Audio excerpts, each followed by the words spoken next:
The time is 12:01 p.m. This is beginning of Media 3. We are back on the record.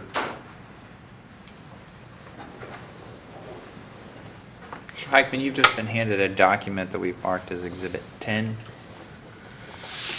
This is a document entitled Advanced Training Pre-Work. Eric Hichman, do you see that? Yes, it's Hichman. Hichman. MNK TNSTA 085158555. Do you recall this document?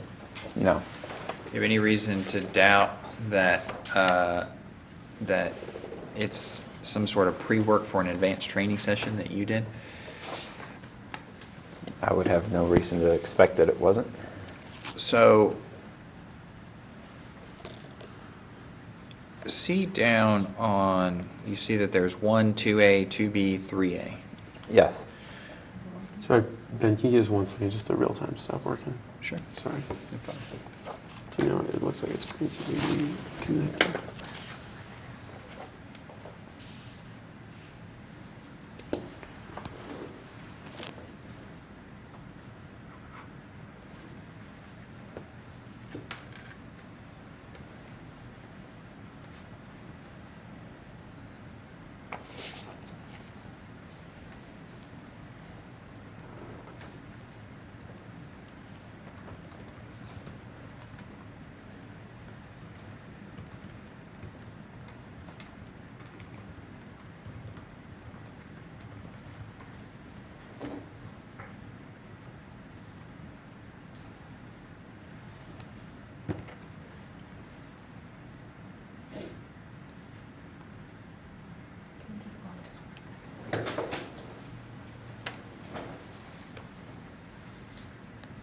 It is 12:03 p.m. We're off the record. It is 12:04 p.m. We're back on the record. It just went.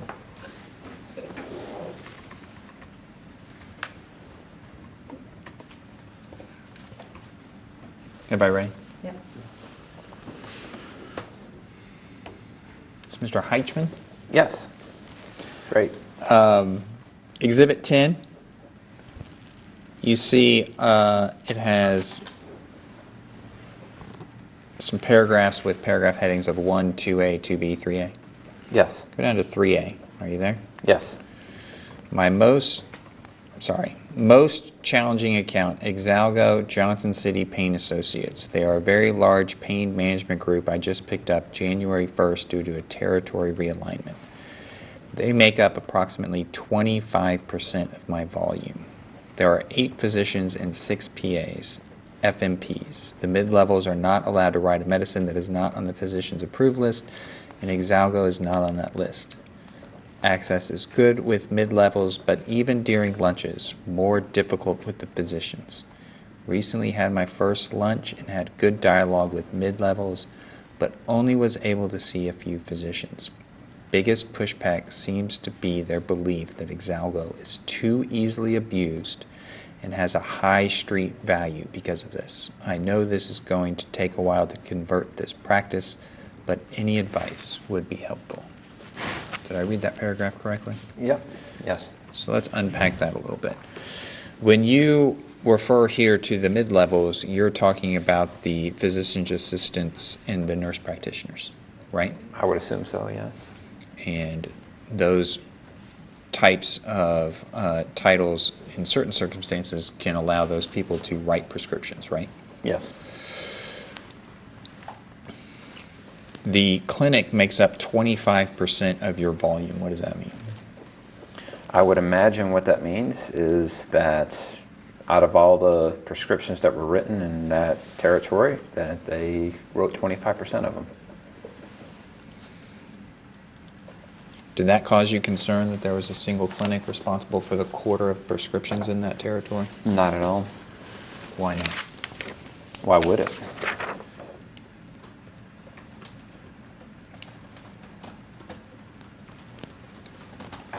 So there's a reference here also to this being reassigned to you on January 1st due to a territory realignment. Right? Yes. So do you know when this would have been? Does this refresh your recollection as to when you might have been reassigned that territory? No, it doesn't.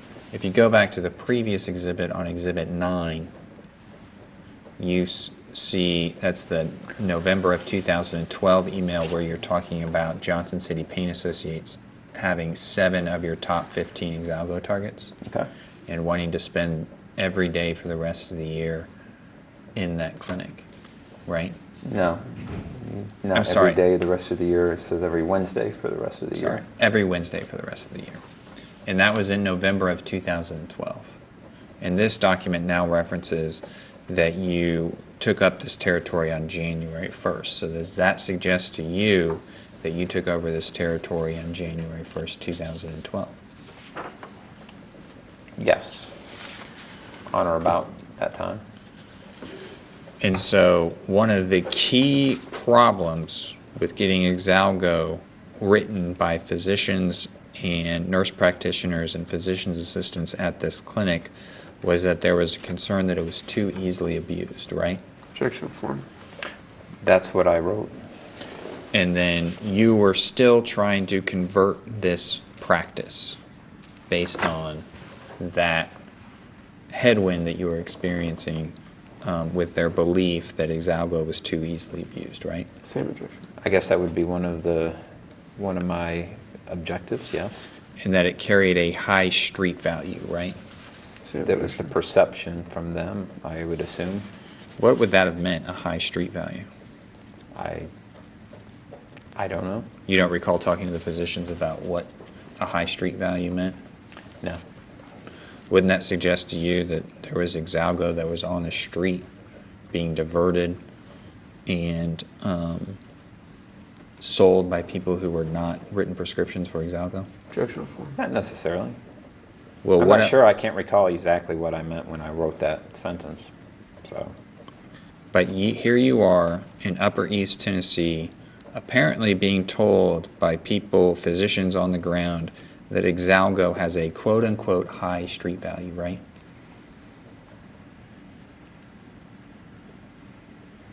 according to the sentence, yes.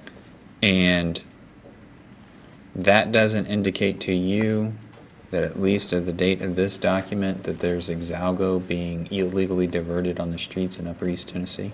Objection to form. Yeah, I don't know if Exalgo was being diverted for street value.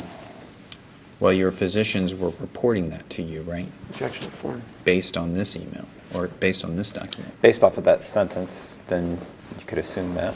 You wouldn't put something in an advanced training pre-worksheet that wasn't true, right?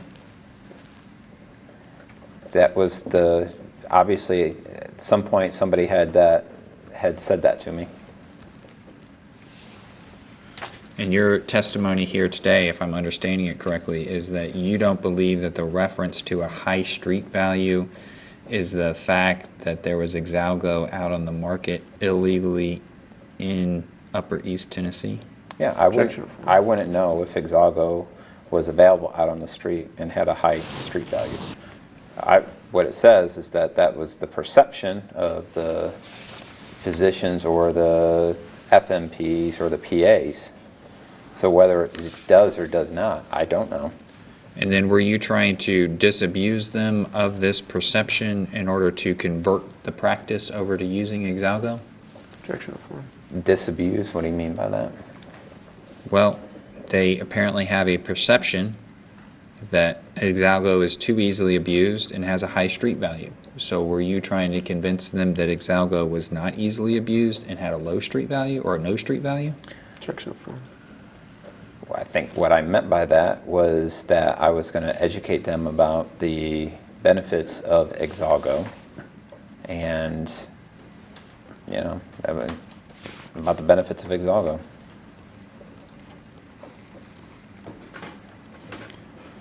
But how are you going to convert the practice if you weren't going to beat back the perception that Exalgo was easily abused? I can't recall. And how are you going to convert the practice if you weren't going to convince them that Exalgo did not have a high street value?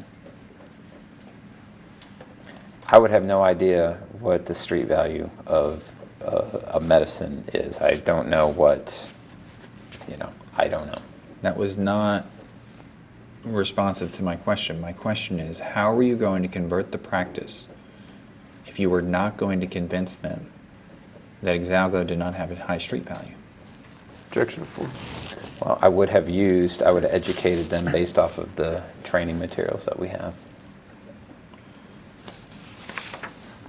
And those would be the training materials that you got from corporate, right? Yes. And we saw earlier that there was a script from corporate about how salespeople in the field were supposed to detail the traits of Exalgo as it relates to its hard outer shell, what happens to that outer shell when it's crushed, and what happens when that outer shell is exposed to water, right? Objection to form. That's what that email said. Apart from that script, do you recall having any other script at Covidien or Mallinckrodt as to how to address concerns by physicians about the abuse qualities of Exalgo? I can't recall. Would you have looked to your corporate office for guidance on how to disabuse a pain clinic about how Exalgo was too easily abused? I don't know about the word disabuse, so I don't really know what you mean by disabuse. Well, what I mean is, in your practice of having promoted branded opioids, did you encounter physicians who were reluctant to write scripts for certain opioids that they perceived were too easily abused? Objection to form. Why a doctor would choose one over the other would be his own personal judgment or his expertise opinion.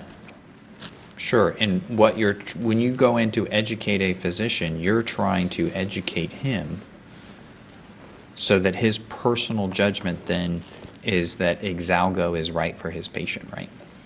For certain patient types, Right? yes. And so if a physician or a physician's assistant or nurse practitioner has a perception that Exalgo is easily abused, how would you have explained if Exalgo was right for a patient when a physician carried that perception? Objection to form. Yeah, I can't recall.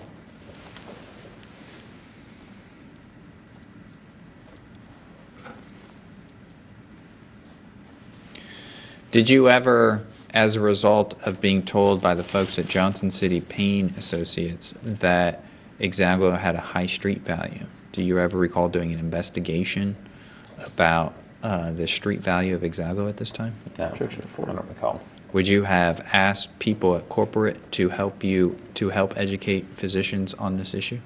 On street value of medicine? Sure. No.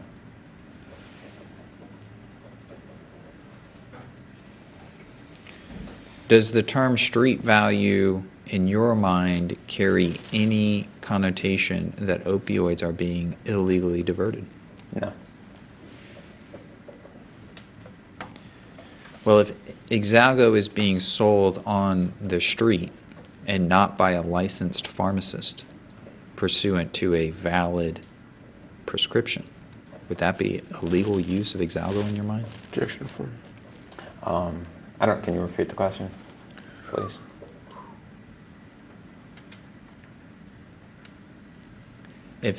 I'll do it, I'm sorry. If Exalgo is being sold on the street and not by a licensed pharmacist pursuant to a valid prescription, would that be a legal use of Exalgo in your mind? Objection to form. Would be illegal or illegal? Legal. Legal? No. So you understood when you were assigned to the Johnson City area that it would be unlawful for Exalgo to be sold on the street, not by a licensed pharmacist, right? Yes.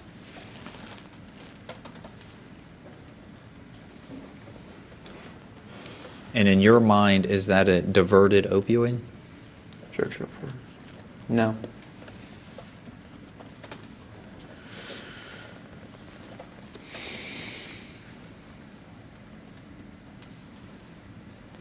So if you look back at Exhibit 9, where you were talking about spending every Wednesday for the rest of the year at the Johnson City Pain Associates, was that because you had successfully converted Johnson City Pain Associates over to writing Exalgo scripts? Objection affirmed. Yeah, I wouldn't say I necessarily. I mean, that's very subjective on what successfully converting people would be. If they have 25% of the prescriptions written, then it would be my job to make sure that I'm in there on a regular basis. And that's because there are a relatively high volume of prescription opioids being written out of that office. Objection If affirmed. 25% of the prescriptions for that disease state were written out of that office, then yeah, I would be over there on a weekly basis.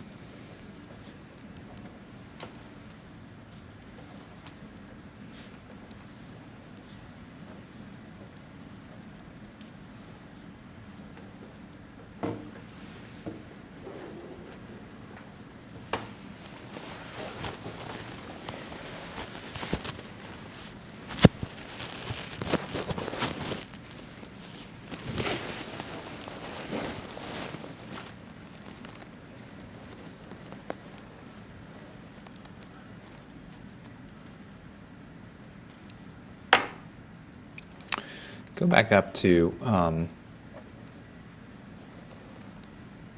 2A in this Exhibit 10. Okay. Do you see that? Yep. It's talking about a exceeding expectation story with a Dr. Booth in Asheville. Do you see that? Yes. Yep. Last paragraph in that sentence.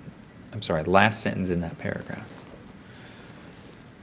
One specific example of this is gathering specific CARES Alliance information that would help them manage their patient base in the practice. Did I read that correctly? Yes. Do you recall the CARES Alliance? Nope. Does this suggest to you that you were using CARE Alliance information in your interactions with prescribers during this period? I guess I could have been.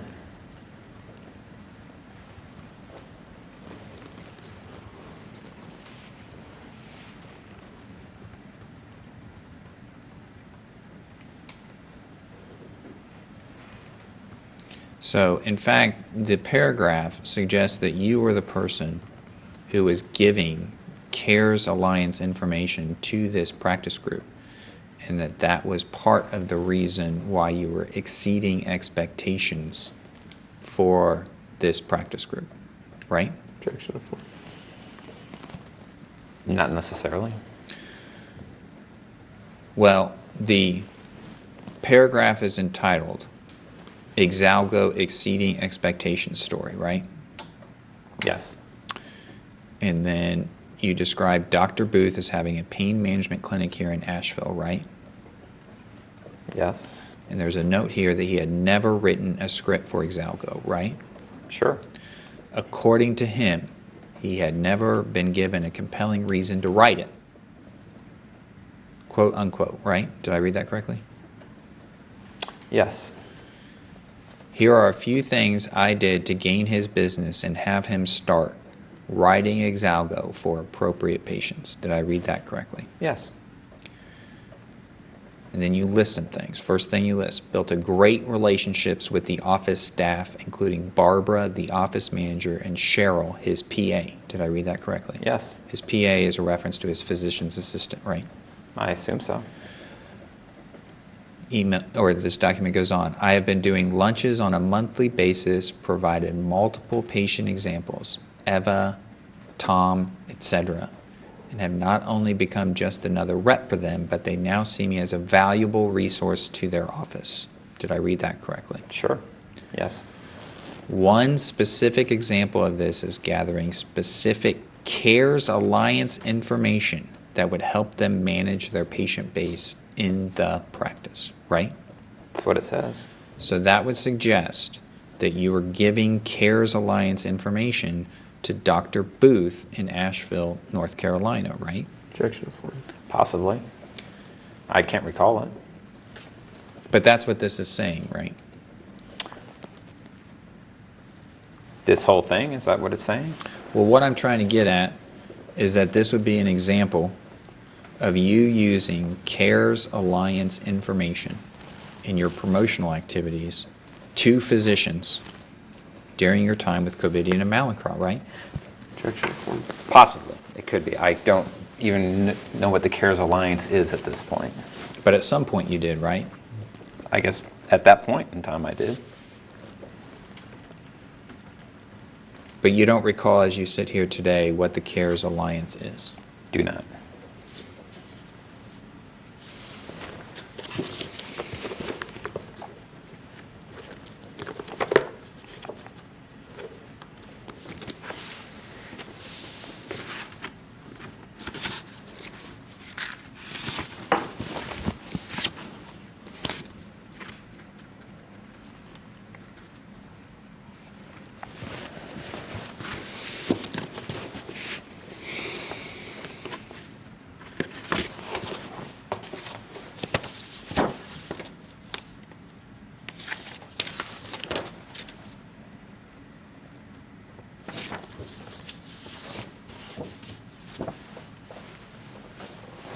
We're done with 10. You can set that aside.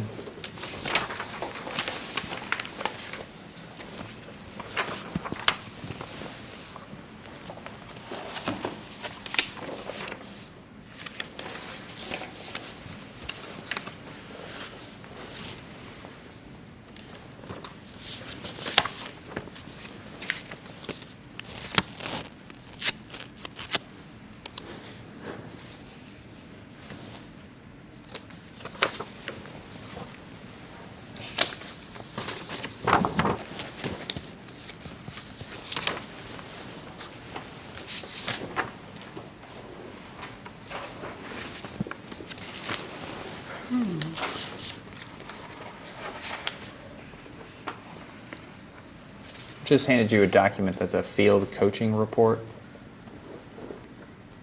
from January of 2015. Do you see that it carries your name on it, although there's a small typo in it? And also it appears that this was put together by the district manager, Paul Jones. Do you see that? Yes. Do you recall occasionally your supervisors going into the field with you? Sure. Would that happen often? How frequently, if you recall, would that happen? Could be monthly, could be every couple months. Just would depend on their schedule and whatever's going on. What was the purpose of these ride-alongs with your field supervisor? It was to observe us in the field, see what we're doing, and it's part of their job. And this one carries a date of January 12th through 13th of 2015, right? Yep. And during that time, it appears that Paul Jones was your supervisor, right? Yes. So there's on the second page of this document, there's an overall rating for the field contact. Do you see that? Yeah, achieving, yep. And it has the district manager overall comments, right? Yeah. Do you see that? Yes. And that would have preceded this ride-along in January of 2015, right? Mm-hmm. Yes. And Paul makes a comment, I'm very happy to have you rejoin the team and you know you can add to an already strong district. Did I read that correctly? Yes. So in 2015, this was still considered a strong district for Mallinckrodt, right? Objection affirmed. Yes, sure. So, and then it goes on to say, it is important that you focus your time and effort with XXR on your current riders and those that have dropped off that you know you can get back. Did I read that correctly?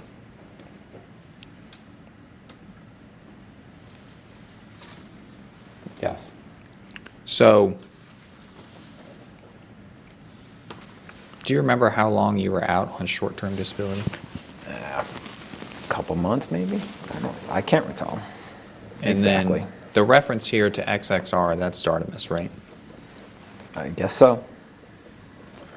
And does this suggest that while you were out on short-term disability for those 2 months that you had writers drop off from writing Artemis? If that's what he wrote, then possibly. And it goes on to say, if you're, and again, I think he means you, if you get one more RX from each writer per week, you will be doing great. Did I read that correctly? Yes. You set a goal of 15 RXs a week, and I know that is realistic since you are hitting double digits before you went out in November, right? Yes.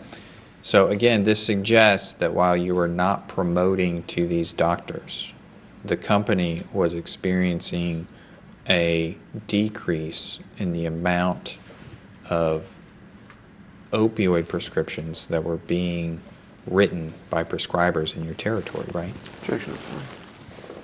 I don't know. Sure. I guess. Can't recall. The lunch on Rutherford Ortho was a great example of what you're capable of and how you can gain additional business. Did I read that correctly? Yes. You gave them many reasons to write, and the day after you're in service, they wrote a RX for the first time. Did I read that correctly? Yes.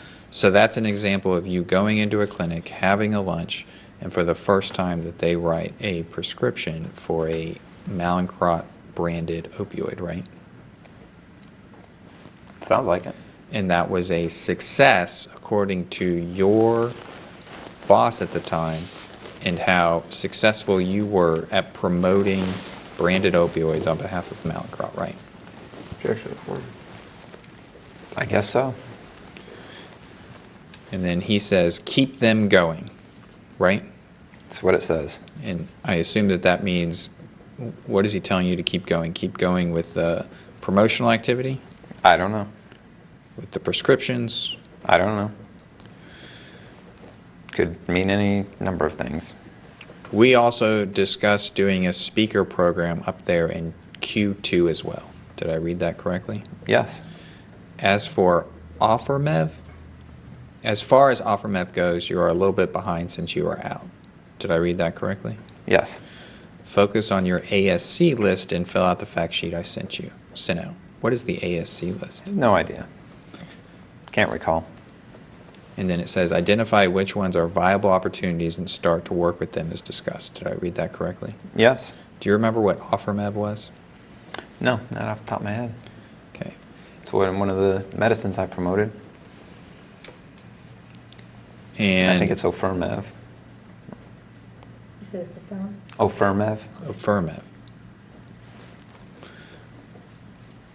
Okay, and then it says, it appears that your Tennessee market has some potential and you may need to adjust routing to get a good time over there. Keep me posted. Did I read that correctly? Yes. So this again suggests that as of January of 2015, parts of Tennessee remained in your geographic territory, right? Sure. Yes. So we've established from earlier testimony that you took over Tennessee in January of 2012. Here it is, January 2015, 3 years later. Do you recall any time during that period where Tennessee might have dropped off your territory list? Objection affirmed. It could have. But that's not my question. My question is, as you sit here today, do you recall any time that Tennessee dropped off your territory list from January 2012 to January 2015? Can't recall. Same objection.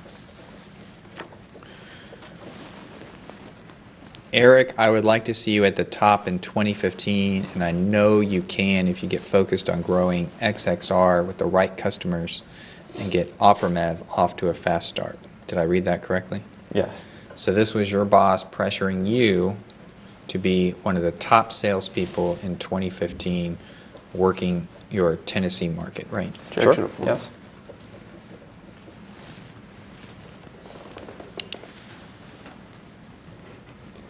When Zardamus came on the market, did you stop promoting Exalgo, or did the Exalgo promotions continue alongside the Zardemis? I have no idea.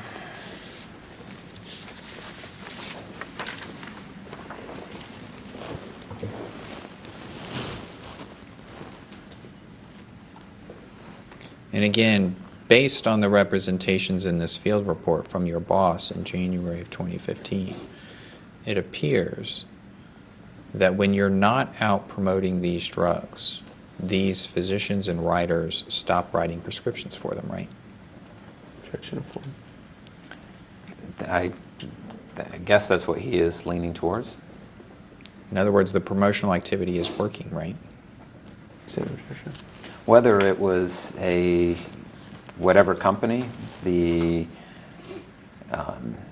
visits to offices help keep whatever medicine on the physician's mind, whether it was whatever disease state, medicine, whatever.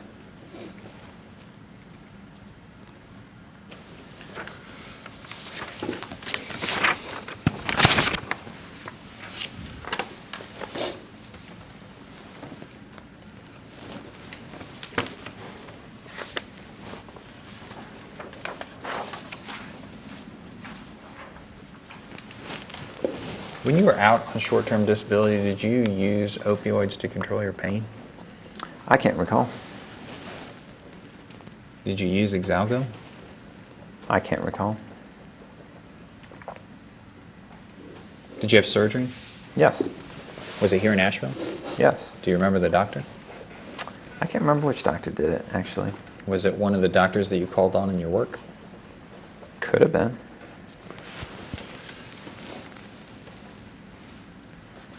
It's not the only surgery I've had, so I just can't recall.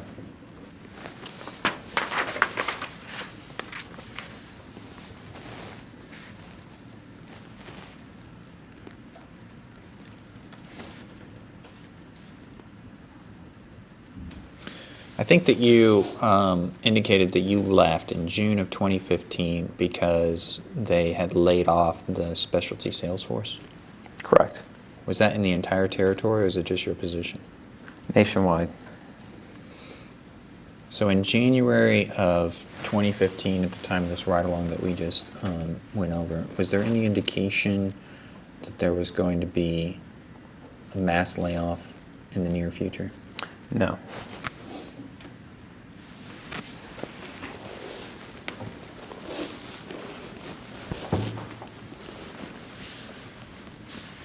So the ride-along report also referenced how you had this lunch at Rutherford Ortho. That's in North Carolina, right?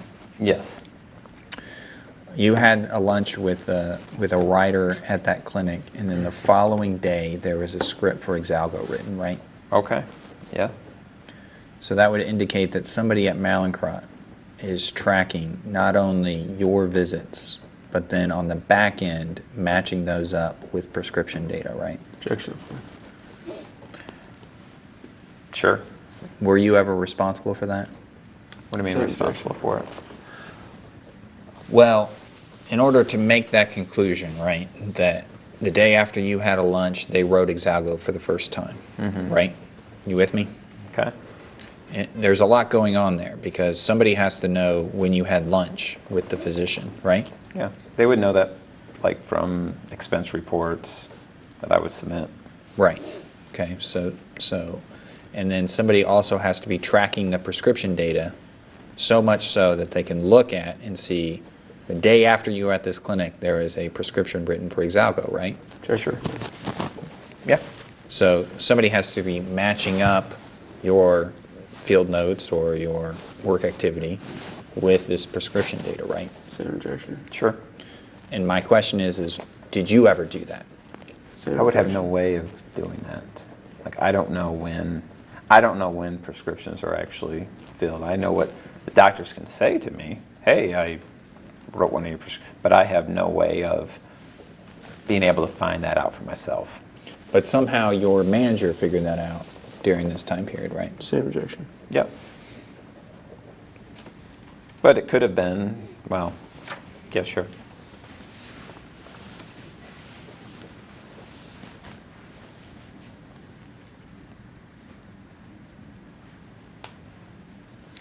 So is it fair to say that throughout your tenure at Mallinckrodt would regularly examine prescription writing patterns with physicians in your territory? Objection form. In which way? Well, we've seen a couple of examples of this today where somebody is matching up your promotional activity with what's going on in the back end with actual prescriptions, right? Same objection. Sure. So that suggests that during your tenure at Mallinckrodt, somebody at Mallinckrodt would examine prescription writing patterns with the prescription writers in your territory, right? Same objection.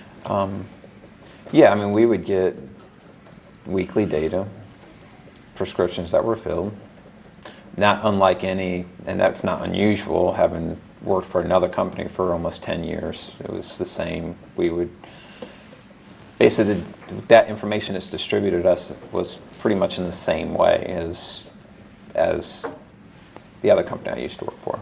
And you would get that prescription information for the physicians and writers in your territory, right? Sure, yes. And that included, for the time period that you covered, Tennessee, writers in Tennessee, right? I would assume so. Do you know if Mallinckrodt ever, to your knowledge, used this prescription writing information to identify patterns of opioid abuse in Tennessee? I wouldn't be Objection aware of form. that. Did Mallinckrodt ever, to your knowledge, use this information to identify potential pill mills? Same objection. Not that I'm aware of.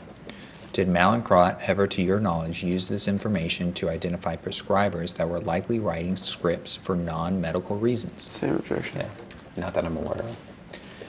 Did Mallinckrodt, to your knowledge, use this information to identify, well, strike that.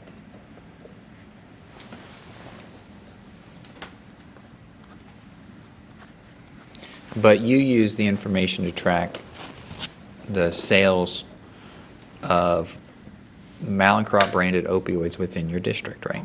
Same objection.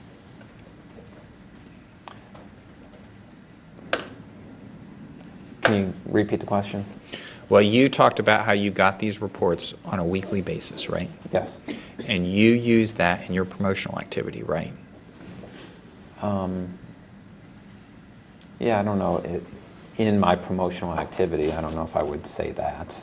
Well, you used it to help you identify the prescribers and writers that you should contact. Yeah. And that's what I mean by using it in your promotional activity. Yeah. Okay. Yes.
And your document that will mark as Exhibit 12.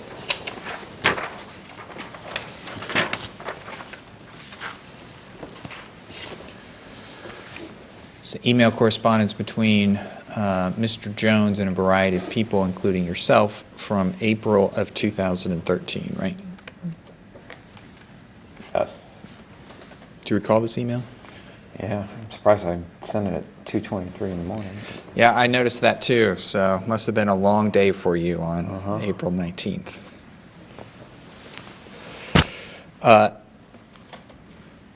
It begins with an email from Paul at a more reasonable hour of 9:26 in the morning on April 18th. You see that? Yes.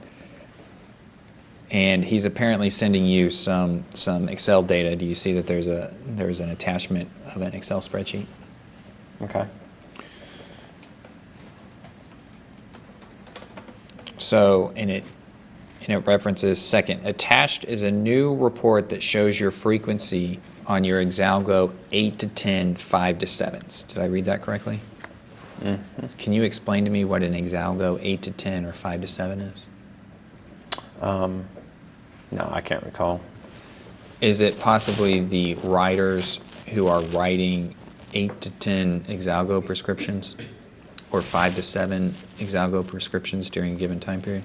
It could be, but I doubt it. And it says, remember, your goal is to see the 8 to 10 3 times per month and 5 to 7s at least 2 times. Did I read that correctly? Mm-hmm. Yes. And it says, well, many of you came short of this goal and Bill is wanting me to explain. Did I read that correctly? Yes. Bill is a reference to Mr. Nichols, who we've established is Mr. Jones's boss, right? I would assume so. He's at the corporate office in St. Louis, right? Yeah, I'm not sure. But it was your understanding that he was higher up the chain, if you will, Yes. than your boss, right? Mm-hmm. Yes. And it says, if you are below 3, then shoot me a quick email explaining, need by Friday tomorrow, thanks. Did I read that correctly? Yes. So this appears to be Paul getting on the sales team staff for not being out in the field enough. Is that fair to say? Objection form. No, that wouldn't be safe to say. What I would interpret by this is that the people that he would want us to be seeing weren't being visited enough. I see. So the issue is not that you're not spending enough time in the field, it's that you're not going out to the key people enough. According to this, I would say yes. And then you respond back at 2:23 a.m., which suggests that maybe this was an important email. Objection to form. I wouldn't make that assumption. But was it your practice to stay up until 2:23 to send some emails? Define practice. Did it happen on a regular basis? What's regular? More than once a week? Not more than once a week, but it wasn't irregular. It says, hi, Paul. From this spreadsheet, it looks like I'm nailing my top targets with my reach and frequency. If you will notice with my 5 to 7 targets, there was a dramatic increase in R&F after we agreed that I need to be spending more time in Johnson City, which I have been doing. Did I read that correctly? Yes. Do you know if Johnson City was in the 8 to 10 category or the 5 to 7 category at this time? I have no idea. The answer to that question, what I would say is that Johnson City as an office is irrelevant. It would be the doctors within that practice. So we don't ever really refer to visiting an office as much as the physicians in the office. Okay. Can you explain to me what you mean by the dramatic increase in R&F after we agreed that I need to be spending more time in Johnson City? I would imagine reach and frequency. So you're talking about a dramatic increase in reach and frequency. That's what I would assume the R&F would stand for. And by reach and frequency, in layman's terms, that's you physically going there and spending time there, right? Yes. And then it says, this is what you have been doing, right? Yes. So in other words, as of April of 2013, you had a directive from your superiors at Malincrot to spend more time in Johnson City, Tennessee, right? Objection to form. No, not the directive to spend more time in Johnson City, just more time with those targets at that specific office in Johnson City, Tennessee. Well, what's the reference to spending more time if you're not directed to spend more time in Johnson City, Tennessee? I don't know at this time.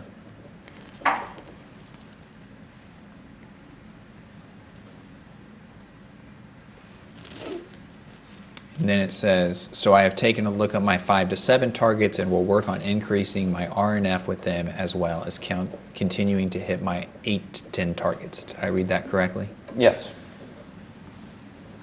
And then it says, additionally, regarding the potential meeting dates for J.C. Payne, did I read that correctly? Yes. That's a reference to Johnson City Payne, right? I would assume so. Payne Clinic in Tennessee, right? Yes. It says, I spent another 2 hours in there yesterday and was not able to see Dr. Williams. I have a lunch in the office this next week, and I have always been able to see all the providers at this time. So as soon as I get the green light from Dr. Williams and get some tentative dates, I will text them to you or reach out to you via email, as I know you're in St. Louis next week. Did I read that correctly? Yes. What are you trying to schedule here? Let me read it. And I can't recall right now.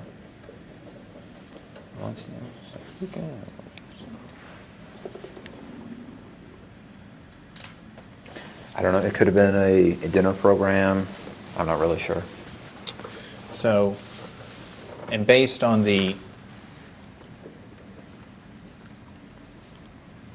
document 11, which was the field report that we just went over, where Mr. Jones was talking to you about how your prescription writing had decreased when you weren't promoting. And here you are making a concerted effort to spend more time in Johnson City, spend more time promoting in Johnson City.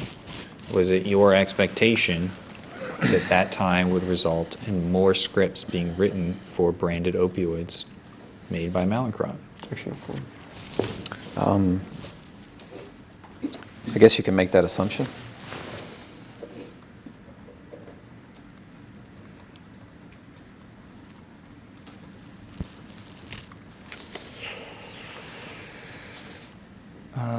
I'm starving. Let's break for lunch. No objection.